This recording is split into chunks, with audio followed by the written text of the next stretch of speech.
Blog Talk Radio. Boa noite, amigos. Estamos aqui de volta, como sempre, com muito material interessante. Mas antes de entrar aqui nas cartas, parece até que tinha alguém na linha aí. Vamos atender já, porque deixar a pessoa esperando até o fim do programa. Alô? Alô? Alô, Olavo? Sim. Não, só para dar uma boa noite, você mal começou, já está liberando o espaço, mas é um prazer mais uma vez, e não só parabenizá-lo, mas não desistir dessa empreitada, por favor, viu? Nós precisamos desse espírito crítico aí. Não vou desistir, não, eu mal estou começando. Mas me diga uma coisa, quem está falando? Eu sou Fábio Basílio, também sou jornalista aqui no Rio de Janeiro. Muito bem, Fábio, tudo de bom aí? E obrigado pelo estímulo. Eu estou ouvindo aqui de um VoIP, entendeu? Aham. Por isso. Muito obrigado pelo estímulo. Não vamos desistir, não. Nós mal estamos começando. Tudo bem. Eu tô aqui, não vamos se livrar de mim assim tão fácil. Estou aqui como bom ouvinte. Muito obrigado pela oportunidade. Parabéns, viu? Obrigado eu. Um abração. Tchau. Tchau, tchau. Mas olha, vamos começar aqui comentando um artigo que saiu na Folha, assinado pelo Hélio Schwartzman, chamado Questão de Fé. Enquanto o Brasil se prepara para receber a visita do Papa, cuja missão é ensinar aos homens os caminhos para o reino de Deus, cientistas tentam mostrar por quais caminhos Deus acabou entrando no reino dos homens. E aí vai. E ele vai acabar comentando os 3 livros dos ateístas militantes Richard Dawkins, Sam Harris e Daniel Dennett. Agora, o mais engraçado é o seguinte, que a terminologia usada já é o seguinte, religião e ciência. Então, em primeiro lugar, quem disse que o que esses camaradas estão fazendo nesses 3 livros é ciência? Quer dizer, já é um absurdo total a gente partir do princípio de que o materialismo é ciência. E se você aceita essa terminologia e tenta discutir depois em termos de conhecimento e fé, você já caiu dentro de uma armadilha. Você não pode esquecer, vamos dizer, que a primeira, num debate, num confronto de argumentos, a primeira coisa é nunca usar a linguagem do adversário, porque aí você permite que ele molde o debate. Não que você tenha que moldá-lo sem que, que o adversário perceba.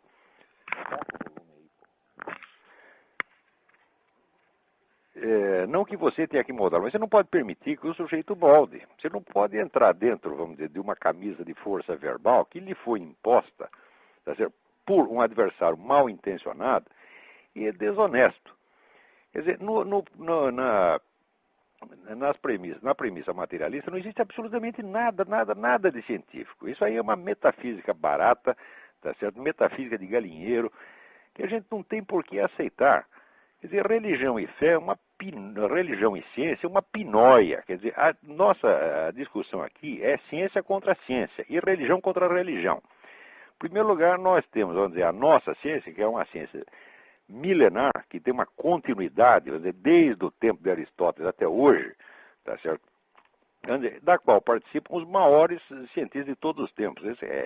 O número de cientistas crentes, religiosos ao longo da história supera enormemente o de cientistas materialistas. E os materialistas sempre foram representados por cérebros inferiores, como Epicuro, por exemplo, tá certo? Ou Demócrito, que era um camarada que fazia uma descobertazinha, mas que não tinha a estrutura intelectual nem mesmo para ele entender o que ele tinha descoberto. Quer dizer, Demócrito fez uma observaçãozinha certa, que é a questão dos átomos, e falou um monte de besteira o restante do tempo. Epicuro também fez uma observaçãozinha certa, que é exatamente a crítica que ele faz a Demócrito, mas o resto da filosofia dele é uma besteirada sem fim. Colocar esses camaradas no nível de um Aristóteles e de um Platão já é absurdo. Ao longo da história, o que você vai ver é que o materialismo sempre foi uma coisa de pessoa de inteligência inferior, de pessoa incapaz de entender as coisas além de um certo nível.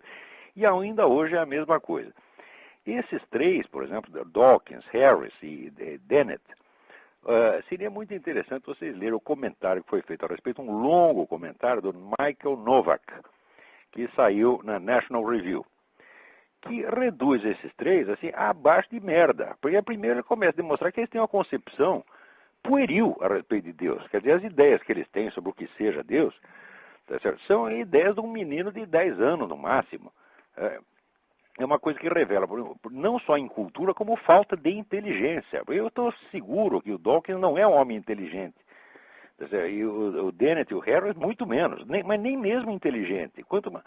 Cultura falta totalmente a esses camaradas. Eles não sabem do que estão falando, eles não têm a menor ideia do que seja teologia, do que seja espiritualidade, tá certo? Do que seja a mística. É tudo chute. Esses camaradas estão no. Eles são 3 Rodrigos Constantino, melhor Rodrigo Constantino falando inglês, você está entendendo? Agora, como é que nós vamos respeitar essas pessoas e colocá-las como seus representantes da ciência? Quer dizer, a obra científica do Dawkins é zero. Até hoje só foi besteira. Aquele negócio do gen egoísta, isso já foi desmoralizado há muito tempo. Quer dizer, não é porque o sujeito tem um cargo, é professor não sei aonde, que nós vamos acreditar que ele é um porta-voz da ciência. A pessoa nem sabe o que é ciência e não é capaz de levar uma discussão séria sobre metodologia científica durante 5 minutos. Né?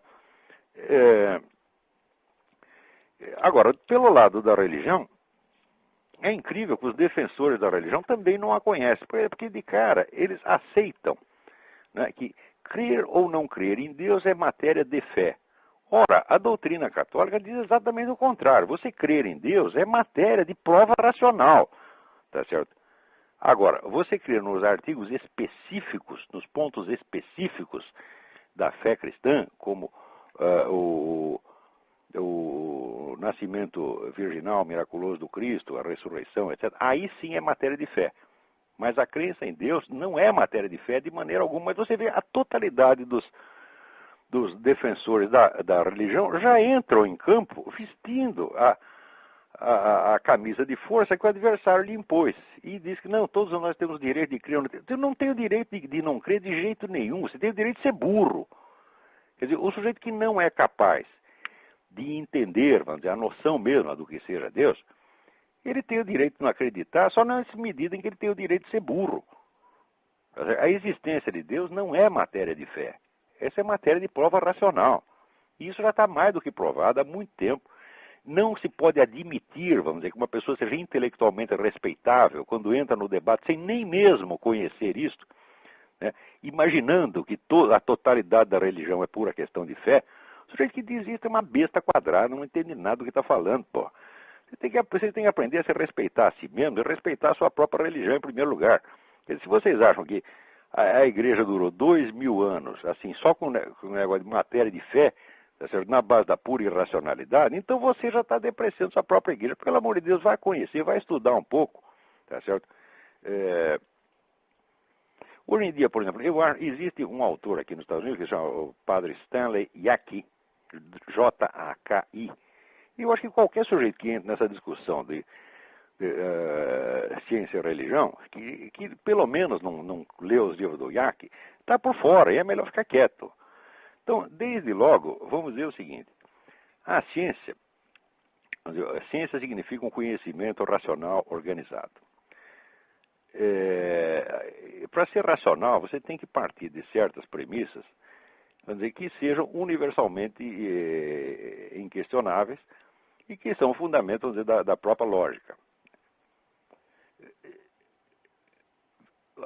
Quando nós temos, vamos dizer, partimos da premissa de que a base, a origem do conhecimento é a experiência, nós temos que entender primeiro o que é a experiência. A experiência se dá sempre dentro de um quadro, vamos dizer, existencial, que é este mundo em que nós vivemos. Então, a existência do mundo é a primeira premissa da ciência. A segunda premissa, tá certo, tem que ser, vamos dizer, a natureza do próprio conhecimento humano. Tá certo? Você não vai encontrar uma única época na história em que os seres humanos tenham vivido na ignorância total e nem alguma em que eles tenham vivido na total sabedoria.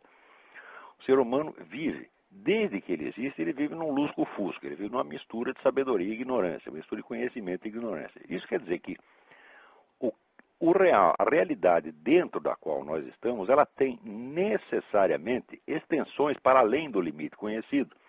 E isto não é uma coincidência, não é uma situação provisória que nós possamos ter a esperança de vencer amanhã. Nós nunca chegaremos ao conhecimento total, porque isso é incompatível com a própria duração da vida humana. Uma criatura que vive durante um período X e depois morre, ela não pode ter o conhecimento total, porque ela não pode ter o conhecimento do que se fica sabendo no dia seguinte, porque ela morreu. Portanto, a ambição do conhecimento total é incompatível com a própria estrutura da realidade na qual nós temos. Isso quer dizer que essa estrutura da realidade ela comporta necessariamente a noção de um para-além, de uma transcendência. Ela incorpora isso necessariamente.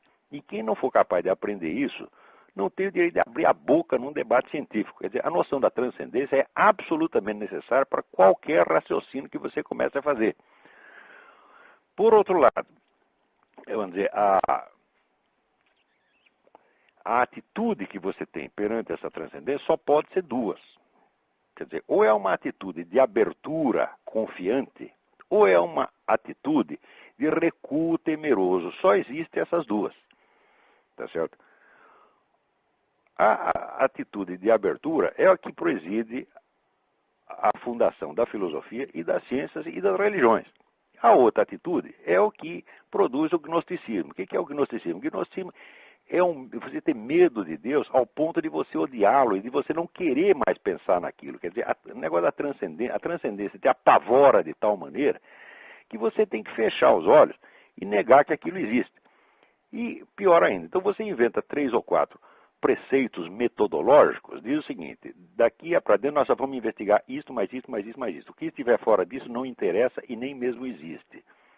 Então você criou uma gaiolinha mental e entra dentro dela e chama isso de ciência e de método científico. Vá pra puta que eu pariu. Isso é uma palhaçada. Palhaçada. O preceito materialista, as premissas materialistas são uma palhaçada. Tá certo? Não podem ser respeitadas e se você aceita discutir religião e ciência nestes termos, você é até pior do que o seu adversário. Porque o adversário, pelo menos, ele tem a cara de pau, tá certo? De se fechar dentro da gaiolinha e dizer que só aquilo existe. Agora você não, você sabe que existe uma coisa para lá, mas você não a respeita. Quer dizer, você acredita que aquele sujeito que construiu a gaiolinha e se entrou dentro, ele tem o direito de colocar você lá dentro também e dizer que ele é mais sábio do que você. Se você aceita isso, você é tão burro quanto ele, é pior ainda, porque você está sendo manipulado por um burro. Tá certo? Então, olha, pelo amor de Deus, antes de discutir essas coisas, tente absorver a tradição filosófica a esse respeito. Deem, por exemplo, uma olhada. Existe o livro do Edmund Husserl, que se chama Crise das Ciências Europeias e a Fenomenologia Transcendental. Sem esse livro não dá para você entender o que é ciência hoje. Ciência hoje, na sua quase totalidade, é uma fantasia, é uma coisa boboca. É uma série de preceitos, vamos dizer, arbitrários, tá certo? Que são, vamos dizer, coerentes uns com os outros e permitem uma certa prática da investigação de determinados pontos limitados, tá certo? E mesmo dentro disso, produz tanta bobagem, tá certo? Que essa situação acabou levando ao surgimento do tal do pós-modernismo, tá certo? Que já transforma tudo em discurso e em ficção, portanto. Tá certo? O pós-modernismo e o desconstrucionismo é muito útil na sua crítica que ele faz do discurso científico. Essa conversa do Dawkins não resiste a 2 minutos de análise desconstrucionista. O desconstrucionismo é uma bobagem também, porque ele acaba transformando tudo em discurso e ficção. Mas que alguma coisa é apenas discurso e ficção, certamente é.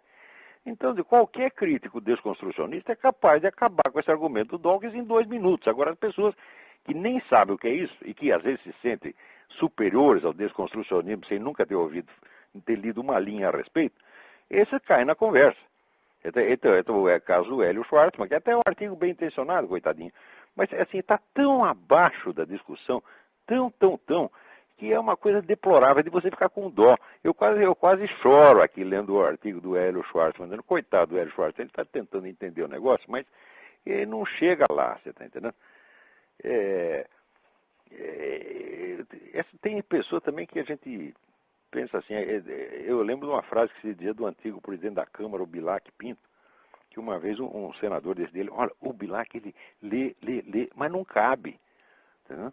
Quer dizer, a cabeça do negro não comporta aquilo. A gente precisa saber as nossas limitações intelectuais, né? E não ir muito além das chinelas. Mas o brasileiro tem um tal amor por dar palpite, um tal amor por ter opiniões, um tal amor por debater, né? Que é uma coisa absolutamente mórbida. Como é que pessoas que não têm amor ao conhecimento têm tanto amor ao debate? Olha, eu não entro para debater um assunto no qual eu não tenha lido pelo menos 50 livros. E livros importantes, quer dizer, que você, porque não é sair lendo, como as pessoas falam. Também tem, no Brasil, os caras têm a mania de ler. Eu tinha um colega que lia, quando eu era jovem, eu tinha um colega, a gente morava no mesmo apartamento, ele tinha pilhas e pilhas de livros, ele lia o dia inteiro, ele lia. Um dia ele virou para mim assim e disse, olha, me diga uma coisa, você entende o que você lê? Né? Então, aquilo ali eu fiquei traumatizado, o nego lia o dia inteiro, mas ele não está realmente entendendo. Eu lia muito menos que ele, lia acho que 100 vezes menos do que ele, só que é o seguinte, eu não largava o livro enquanto não entendia. E, em segundo lugar, é você saber o que é para ler. O que é para ler, você tem que conhecer a história das disciplinas que você vai estudar, tá certo? E saber, dentro da história, dentro dessa evolução, quais foram os livros fundamentais, quer dizer, os livros que geraram outros livros, os livros que geraram as teorias fundamentais, que articularam o debate. Senão, não adianta você ler, tá certo? Olha, eu passei aqui 40 anos organizando a minha biblioteca nesta base. Quer dizer, eu peguei filosofia e ciências humanas e falei, eu vou reconstituir aqui só o que foi aquilo que realmente marcou o debate, você está entendendo? Depois de eu fazer isso, eu começo a pegar um outro tipo de livro, fazer uma segunda, uma segunda fileira na biblioteca, que são os livros que não marcaram época, que não foram importantes na evolução da disciplina, mas que deveriam ter sido, de acordo com o meu julgamento. Então são obras de segundo plano, historicamente de segundo plano, mas cujo valor intrínseco seria grande. Então estas obras, elas mostram já não a evolução histórica da disciplina, mas a evolução futura possível, quer dizer, foram as sementes importantes que foram abandonadas. Mas é claro, para você chegar ao ponto de poder descobrir esse segundo tipo de livro, você precisa ter absorvido vamos dizer, os primeiros primeiro. Quer dizer, primeiro os livros que foram historicamente fundamentais, depois os outros. Né? Então, bom, agora, vamos ver aqui temos aqui uma pergunta que já está esperando faz 2 semanas, que é do Edward Wolff.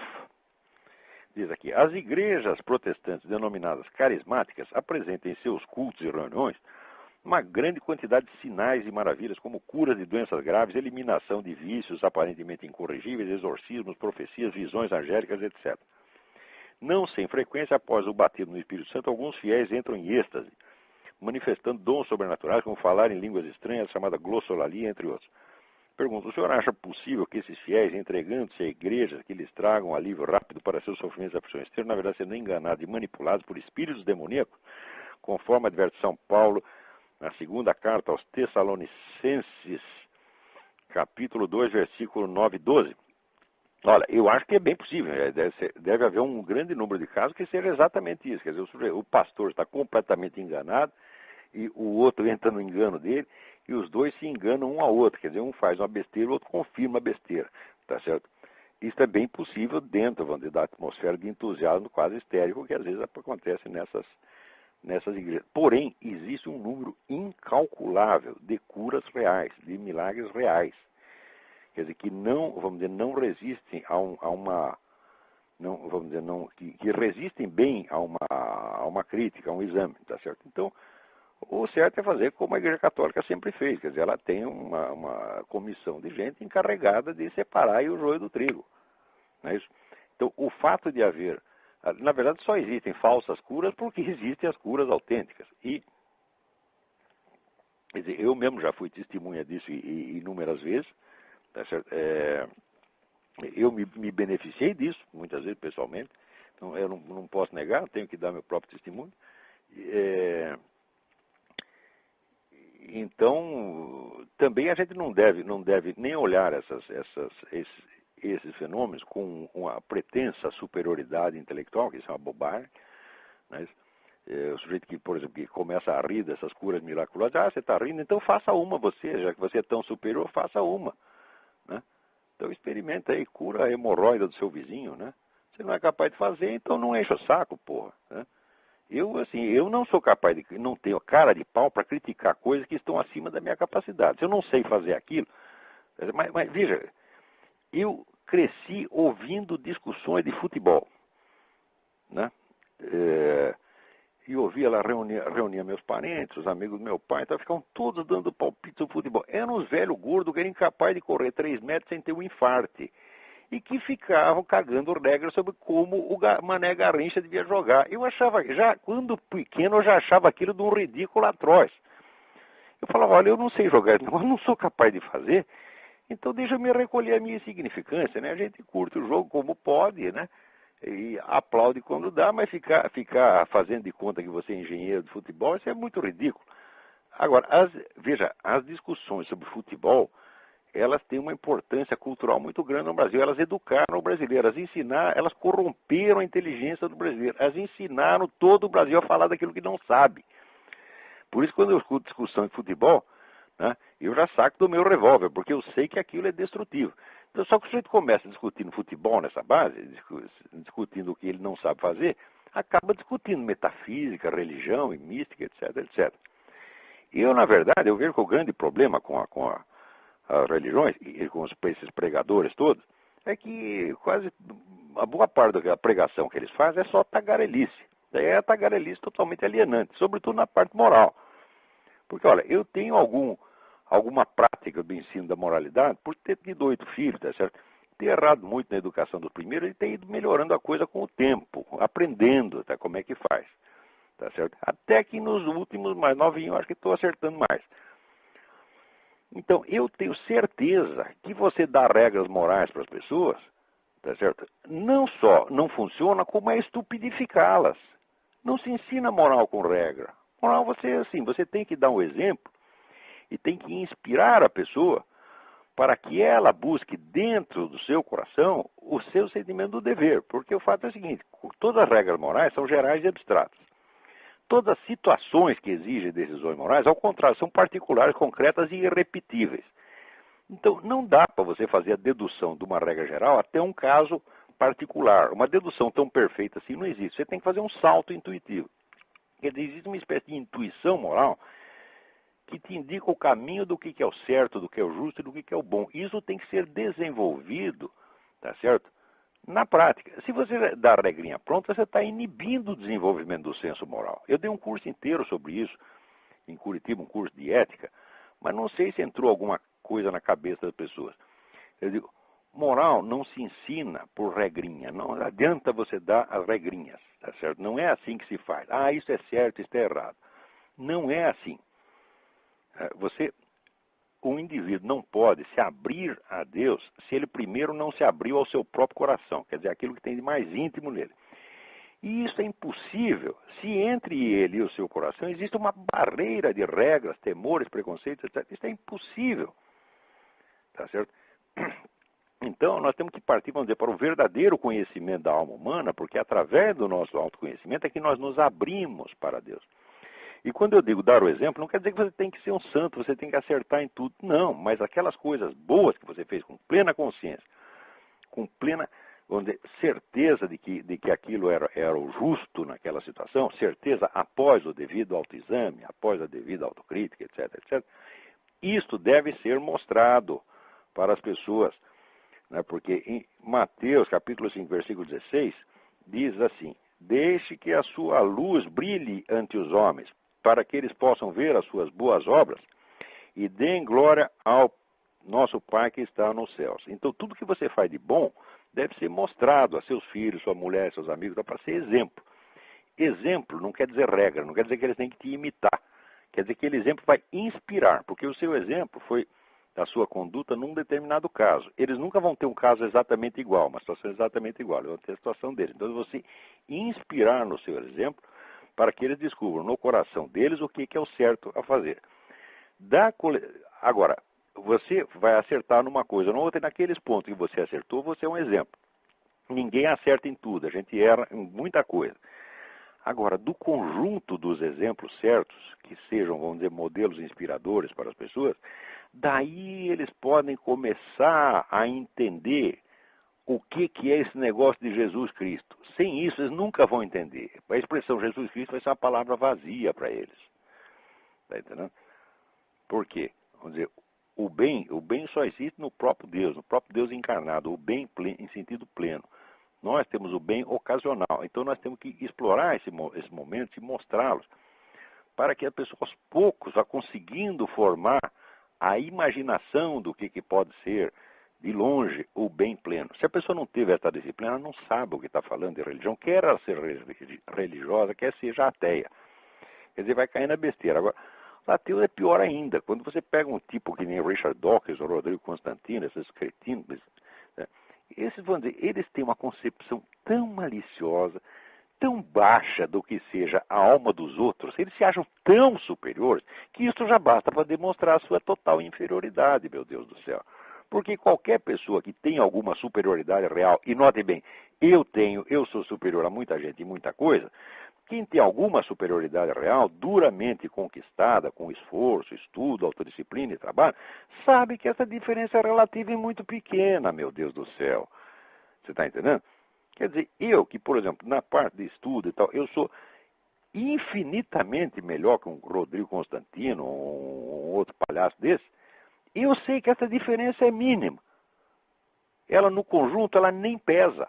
Você está entendendo? Agora, o sujeito que nunca fez nenhum esforço para melhorar, que não tem autoconhecimento, não conhece seu próprio coração e por isso mesmo não pode ouvir a Deus, este pega a superioridade imaginária que tem e faz daquilo um totem. E fala dos outros assim, fala assim, não é dos outros de um pé rapado qualquer, não, ele pega 2000 anos de civilização, tá certo? E caga a regra em cima, como se ele fosse o próprio Deus.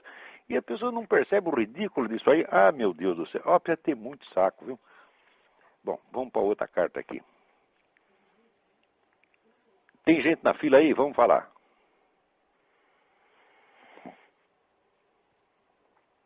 Alô? Alô? Alô? Quem está na linha? Alô, Olavo? Eu? Ué, e quem fala é Arthur, de Fortaleza? Tudo bem, Arthur? Tudo bem. Fale bem alto porque a sua voz está chegando aqui muito distante. Tá certo. Minha pergunta é sobre aquele assunto da expansão do Islã. Sei. Você falou algumas atrás, das taricas. Eu queria saber se eu entendi bem. Como é que elas começaram? O senhor disse que parte delas, como teria começado isso? Os cheques teriam simplesmente articulado para islamizar o Ocidente? Fale um pouco mais alto, Arthur. Eu não estou ouvindo você bem. Se eu não ouvir sua pergunta, não posso respondê-la. Como é que teria começado Essas taricas? Taricas? Ah, tá bom. Eu vou te explicar já. As taricas começaram ainda no tempo de Maomé. Havia um grupo dos companheiros de Maomé que, fora dos horários da prece, que o Islã tem 5 preces diárias regulamentares, fora dos horários da prece, eles se reuniam e ficavam fazendo recitações dos nomes de Deus. Porque no Corão tem 99 nomes de Deus, que são atributos de Deus. E eles ficavam fazendo recitações e meditações em torno desses nomes de Deus. E alguém perguntou para Maomé, o que você acha disso? Daí Maomé respondeu o seguinte, olha, isso aí não foi Deus que mandou eles fazer, eles é que ofereceram, tá certo? Mas Deus recebe de bom grado. Então quer dizer que Maomé deu a sua aprovação a esta atividade, vamos dizer, por assim dizer, esotérica das taricas. Então elas são uma tradição que remonta à própria fundação do Islã. E mais ainda, as taricas que são autênticas, elas têm que ter a sua árvore genealógica. Elas têm que mostrar que, em última instância, elas nasceram de um desses primeiros companheiros de Maomé. Tá certo? Então existe tarica e existe pseudo-tarica. Existem os caras imitando aí, e até tomando dinheiro dos outros, dizendo que está praticando sufismo, não é sufi, é porra nenhuma. Né? Mas existe a árvore genealógica da tarica tem que ser mostrada. Tá certo? Agora, uma coisa importante é o seguinte, quando eu digo que é preciso resistir a esta invasão islâmica, é preciso combatê-la, isso não quer dizer que o Islã seja 100% mal. Isso é a mania de brasileiro. O brasileiro acha assim, quando você combate uma coisa, você tem que achar que está tudo errado ali. Fala, não é assim. A vida não é simples assim. Se fosse simples, Tá certo? Se fosse assim, seria muito fácil as pessoas descobrir o certo e o errado em todas as circunstâncias. Agora, nós sabemos que não é assim. Na vida existem contradições, tensões e ambiguidades, às vezes insolúveis. Tá certo? E nós não somos obrigados a resolver todas as contradições. Tá certo? Deus já nos obrigou a isso. E quem tem mania disso é brasileiro. Ele diz, você falou não sei o quê, mas agora você falou mal daquilo, mas agora você está falando bem da mesma coisa. Eu digo, olha, a vida é assim, meu filho, tem aspectos bons e maus em tudo. Tá certo? A gente tem que tomar a nossa posição, tomar a nossa atitude, tá certo? Mas não tentar ser, vamos dizer, esse tipo de coerência em bloco que o brasileiro busca é uma coisa fetichista, isso não existe. Isso é só no mundo da carochinha. Nós vivemos no meio da contradição e da ambiguidade. O que não quer dizer que nós não tenhamos que tomar atitudes claras. Temos que tomar atitudes claras, mas não quer dizer que junto com a atitude, por exemplo, de condenação de uma coisa, eu tenho que condenar tudo que vem junto com ela. Isso não é assim. Certo. Tá bom, Arthur? Tá bom. Obrigadão. Obrigado.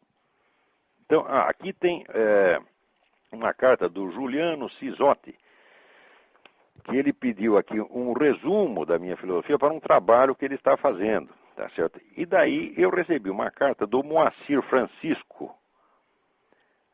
Não é, peraí. Eita, já estou fazendo confusão. Eu recebi uma carta de um outro cidadão aqui, que agora estou procurando a carta e não acho que isso aqui é carta que não acaba mais. Lembrando que eu tinha escrito um resumo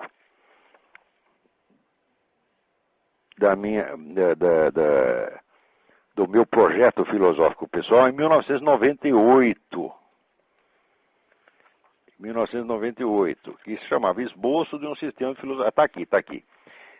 Quer dizer, o Juliano Cisotti pede este resumo. E aqui o Tiago Monteiro Cardoso, que me ouviu falar disso no programa passado, diz aqui, me corrija se eu estiver errado, mas você tem sim pronto um resumo da introdução à sua filosofia. Chama-se Esboço no Sistema Filosófico, uma apostila de 14 páginas que você distribuiu em 1998 aos seus alunos de São Paulo. Você tem toda a razão, Tiago. Esse documento existe mesmo e eu certamente vou mandá-lo ao Juliano. Talvez até eu coloque na minha homepage, em circulação na minha homepage, porque isso só foi distribuído para alunos. Só que é o seguinte, o negócio é de 1998, né? Passaram-se 9 anos e durante esse período eu acrescentei muita coisa, aprendi muita coisa. Tá certo? E tenho coisas a corrigir também ali. De maneira que quem tem este resumo de 1998, fique informado de que, bom, em linhas gerais aquilo está certo, mas tem muita coisa a acrescentar e tem alguma coisa a corrigir ali, tá certo? Eu seria um caso patológico se nesses 9 anos não tivesse aprendido nada, tá certo? E não tivesse nada em mim mesmo para criticar. Aqui o Henrique Lima diz, você não me conhece, sou o dono da comunidade True Outspeak Talk Show no Orkut. Pretendo passar por Richmond na segunda semana de julho. Se eu for, existe a possibilidade de encontrar? Claro que existe, será um prazer. Você avise quando vai chegar, nós vamos buscar você no aeroporto. Tá bom? Vamos aqui para alguma outra cartinha aqui.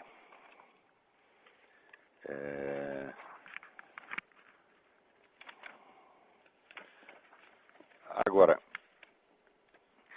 gostaria que o senhor fizesse um paralelo com o exemplo da aplicação da estratégia de Gramsci e as ações de Hugo Chávez.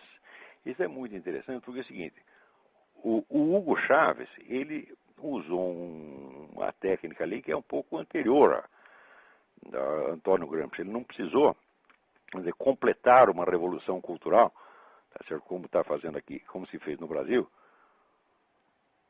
mas ele usou o procedimento mais antigo, que é de você se eleger com uma plataforma mais ou menos populista, tá certo? Que, sem aparência comunista, e depois, aos poucos, você tirar a máscara, tá certo? Porque ele já está, essa altura, já tirou a máscara. Ele diz, nós vamos construir o novo homem socialista. Eu digo, meu Deus do céu, é Trotsky que saiu do túmulo, tá entendendo? Trotsky e Lenin estão aí de novo. Então, na Venezuela, a situação é um pouco mais simples do que o Brasil. O Brasil foi o único país em que a estratégia gramsciana da Revolução Cultural foi aplicada com plenitude, sem encontrar nenhuma resistência e encontrando, ao contrário, um sucesso absolutamente estrondoso. Tão grande é o sucesso que o pessoal no Brasil ainda quase ninguém percebeu que está em pleno processo de transição para o socialismo. Nós já estamos entrando no socialismo direto e as pessoas ainda não sabem. Não sabem por quê? Porque acreditam que o socialismo, o comunismo, é, em primeiro lugar, um regime econômico, quando ele não é, ele é um sistema de poder.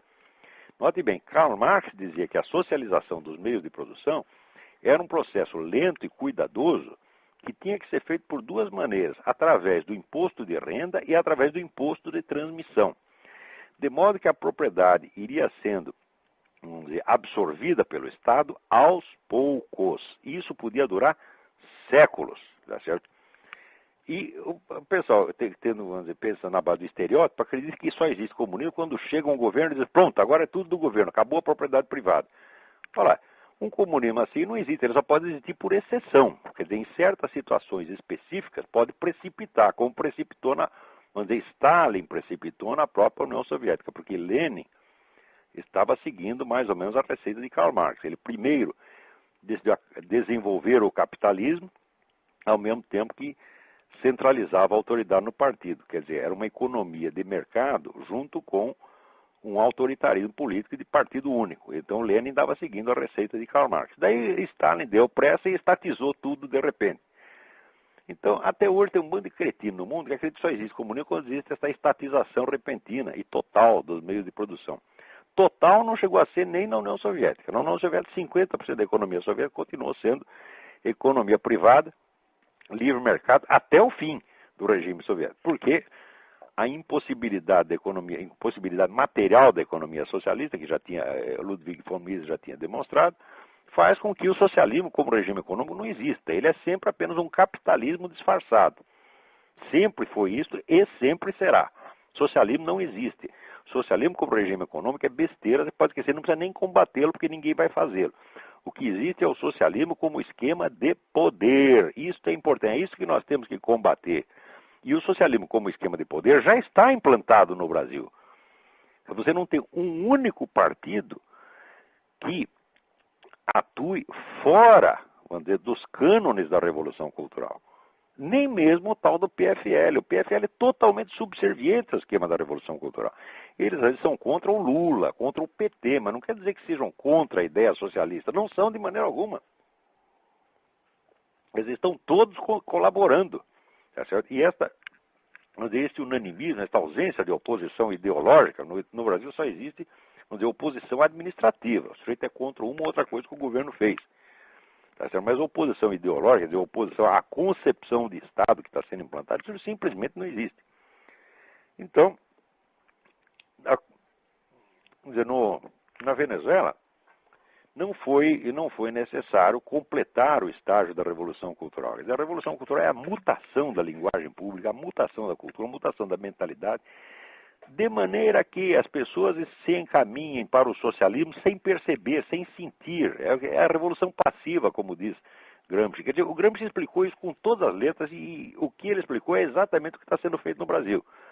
Como as pessoas não estudaram Gramsci e têm uma ideia estereotipada do que seja a transição para o socialismo, você diz que o Brasil está indo para o socialismo, eles riem, porque eles não sabem o que é socialismo. Como esse socialismo imaginário que eles concebem não está visível, tá certo? Eles dizem que não existe socialismo nenhum. Eu estou dizendo, não, existe, o único socialismo que existe é este. E só tem duas maneiras de fazê-lo, ou pelo método,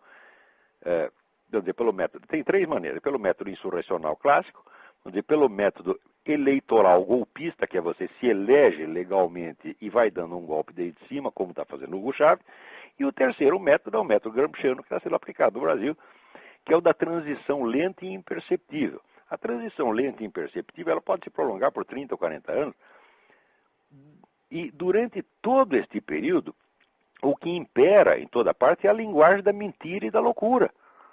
Você quer o exemplo da mentira e da loucura? Veja esse caso aí dos controladores aéreos, que o governo incentiva os fulanos à rebelião, tá certo? Passando por cima dos comandantes militares, faz com que o controlador aéreo tenha que obedecer, não o controlador aéreo, mesmo sendo militar, Ele não tem que obedecer seu comandante, ele tem que obedecer o presidente do sindicato. Quer dizer, essa é a destruição, é a quebra total da hierarquia das Forças Armadas, é uma coisa inconstitucional. O próprio governo faz isso e depois chega o Lula dizendo, isso foi um abuso, isso não se faz. Quer dizer, os caras mentem na sua cara, mentem o tempo todo. Quer dizer, a mentira, a linguagem dupla, já se impregnou de tal maneira na mentalidade pública brasileira que as pessoas ficaram idiotas. De uns 20 anos para cá está todo mundo idiota. Se mostra a coisa está na cara deles, as pessoas não percebem. Eu tenho esse negócio do Foro de São Paulo que eu falei durante 16 anos, a coisa mais óbvia, mais patente que tem. E tem gente que você fala aquilo, você diz, será? Será que você não está exagerando? Quer dizer, é coisa de bobo, ficaram bocós mesmo, tá entendendo? E isso é característico da Revolução Gramsciana, que é, sobretudo, uma sistematização do engodo, sistematização, vamos dizer, da fraude. E se você vive num sistema inteiro de fraude, onde tudo tem duplo sentido, tudo que esses caras falam tem um sentido para fora e tem um sentido para os companheiros. Os companheiros sabem o sentido do que o outro está falando. O público imagina um outro sentido e é sempre enganado. Quer dizer, esta linguagem dupla é o instrumento por excelência da Revolução Gramsciana.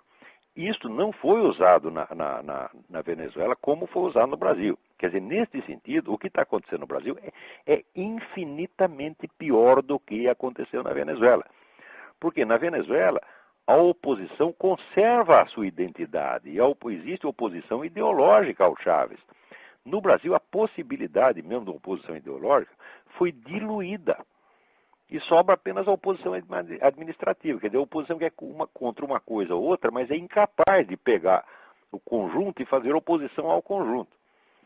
Então, um estudo comparado seria muitíssimo interessante. Parece que tem alguém na fila aí para falar, vamos ver.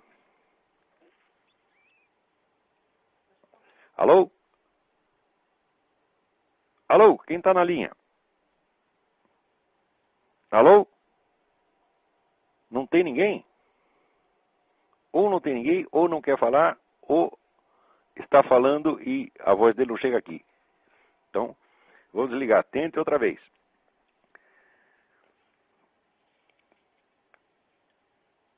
Muito bem. Então,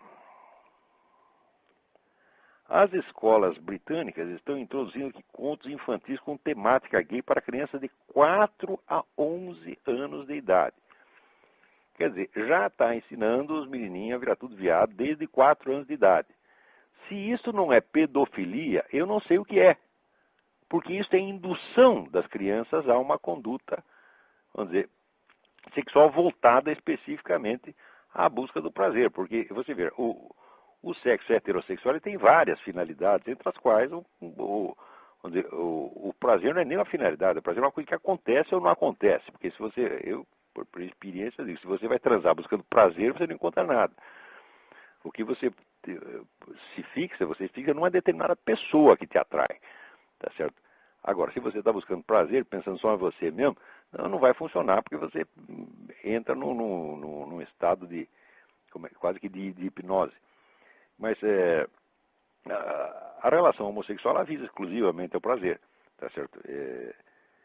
Não tem, claro que pode haver elementos de afeição, tá, mas a finalidade dela como não tem nenhuma relação com a procriação, com fazer família, etc. A finalidade dela é exclusivamente prazer. Ora, uma criança de 4 anos, ela não tem ainda ideia, vamos dizer, de uma atividade sexual para o prazer. Ela pode ter ideia da estrutura familiar, da geração, da ligação entre o sexo e a geração. Isso ela pode ter, tá certo? Mas o sexo como veículo de prazer, a pessoa precisa ter um pouco mais de desenvolvimento físico para entender uma coisa dessa. Mas se ela já é inoculada com a ideia homossexual desde pequenininha, isso aí só serve para fazer clientela para os adultos que queiram desfrutar delas. Isto aqui já é abrir a porta para a pedofilia. Porque se eu for ensinar, vamos supor que eu vou ensinar o sexo heterossexual a uma criança de 4 anos. E começo a ensinar o prazer, né, as posições, etc. Eu estou induzindo, eu estou sexualizando a criança antes de que ela esteja até anatomicamente pronta para isso. Quer dizer, eu a estou induzindo, tá certo, à busca de uma coisa que ela ainda não sabe o que é e da qual ela não vai ter experiência efetiva até ela ser capaz de ter um orgasmo, com ejaculação e tudo, entendeu? Então, o que eu estou fazendo? Isso é pedofilia. Se fosse ensinar o prazer heterossexual a uma criança de 4 anos, já seria pedofilia. O prazer homossexual mais ainda, porque ele não tem nem mesmo o pretexto, vamos dizer, da reprodução. Agora, tem uma carta aqui, um sujeito que escreveu enfesado, não teve nem a coragem de assinar, assinou com o pseudônimo. Eu não deveria responder, porque cartas anônimas são sempre sacanagem, sacanagem. Mas eu acho que ela não deixa de ser interessante sob certo aspecto. Deixa eu ver se eu acho a carta aqui. Aqui. O e-mail do indivíduo é tirando, onda, sim, @hotmail.com. Caro Olavo de Carvalho, sei que o senhor é um homem letrado, culto, enfim, erudito. Não sei se o senhor irá ler esse e-mail que lhe enviou, mas mesmo assim me atrevo a, digamos, fazer uma contracrítica a partir de suas palavras quanto à homossexualidade tratadas no site da Universidade Estadual de Goiás. Não me identificarei, pois isso não vem ao caso. O que vem realmente ao caso são as noções totalmente, diz ele, imbuídas. Imbuídas, Sei. Eu sei o que você imbui. Imbui. Né? Imbuídas de preconceitos que o senhor impôs no referido site.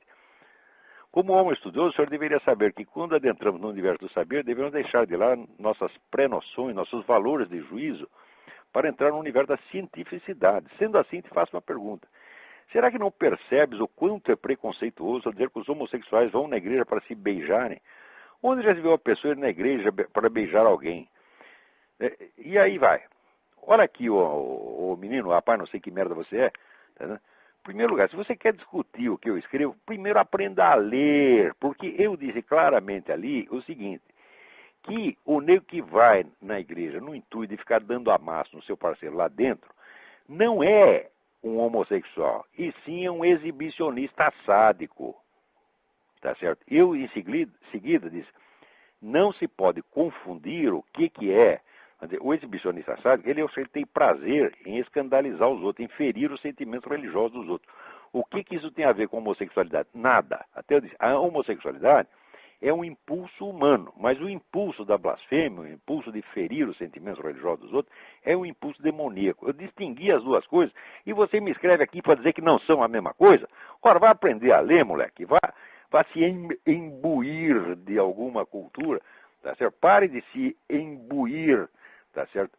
Disso que você costuma se imbuir. Bom, pode se imbuir, vá, divirta-se, mas imbua-se também de alguma cultura, porque isto não custa. Note bem, eu nunca critiquei nenhuma conduta sexual de quem quer que fosse e nem seria capaz de criticar. Tá certo? O que eu acho, e o que eu aprendi também na Bíblia, é que pessoas que, vamos dizer, se dedicam a isso e fazem disso o sentido da sua vida e buscam o tempo todo, são pessoas fúteis e o pecado está nisso. Eu não acredito, sinceramente, eu posso estar errado teologicamente, mas eu não acredito que nenhuma conduta sexual em si seja pecaminosa. Eu não consigo acreditar. Eu acredito que o hábito, tá certo? E quando aquilo se torna o centro da vida da pessoa, quando ela cria uma identidade baseada naquilo, aí sim o negócio é grave, tá certo? Ora, esse negócio de movimento, eu não tenho nada contra a pessoa ser homossexual, mas a hora que o sujeito entrou no movimento gay, o que ele fez? Ele criou uma identidade de homossexual. Quer dizer, a identidade dele é definida pelo tipo de tesão que ele tem. Uma pessoa que faz isso é um idiota completo, já está completamente pervertido, já pegou sua inteligência e jogou no lixo. Tá certo? Já imbuiu a inteligência naquele lugar, tá entendendo? Então, isso aí é um pecado hediondo, você está se degradando, tá certo? Porque se você é homossexual hétero, se eu vou fazer agora da minha identidade, do meu prazer heterossexual, a minha identidade. Então eu vou ficar mostrando meu pinto por aí, dizendo, olha, eu sou um machão, eu como todo mundo. Sabe? Será que eu vou fazer uma merda dessa? Então, agora, o que é isso? Identidade, meu filho, é aquilo que você construiu, tá certo? A partir, vamos dizer, da busca do certo e errado, a partir da busca do conhecimento do seu próprio coração, a partir das suas decisões morais sérias, tá certo? Isto, a partir da sua biografia interior, construída no confronto com grandes decisões, isto é a sua identidade, não a sua preferência sexual, meu Deus do céu. Imagina o seguinte, O nego aqui é o maior machão, tá certo? Vive pinto duro o dia inteiro, come todas as mulheres. Um dia é o seguinte, ele fica impotente. Ele vai ficar sem identidade por causa disso? Ora, porra! Você nunca ouviu falar a história de Pedro Abelardo? Pedro Abelardo, o sujeito que comia, era um professor que comia uma aluna chamada Heloísa. Tá certo? Daí um dia, enquanto estava comendo, tá tudo bem, porque não afetava ninguém. Daí um dia ele resolveu catar a moça, fugir e casar. Daí os irmãos dela foram, pegaram o sujeito e caparam ele. Caparam, o que ele fez? Meu mundo caiu, acabou tudo, acabou minha identidade? Não, ele falou, bom, agora não dá para comer ninguém, agora eu vou trabalhar, fazer um negócio sério. Sentou e escreveu livros importantes de filosofia. E nós devemos, onde esses irmãos da Heloísa, que caparam o sujeito, até algum benefício à história intelectual da humanidade. Tá certo? E tem muitas pessoas que talvez devessem ser capadas para elas ver que a identidade, que, com saco, sem saco, tá certo? A identidade humana existe. E que esse negócio de identidade hétero, identidade homossexual, isso é frescura, é veadagem nos dois casos. O nego que tem identidade hétero, tá certo? Ele é tão viado quanto o sujeito tem identidade homossexual, porque tudo isso é veadagem, é frescura. Tá certo? A identidade pertence à história moral da humanidade, tá certo? E não à sua história instintiva. Quem tem identidade baseada no sexo é um idiota perfeito. E esse está no pecado, sim, porque ele está degradando sua condição humana. Tá certo? Bom, muito bem. E tem alguém na fila? Vamos ver.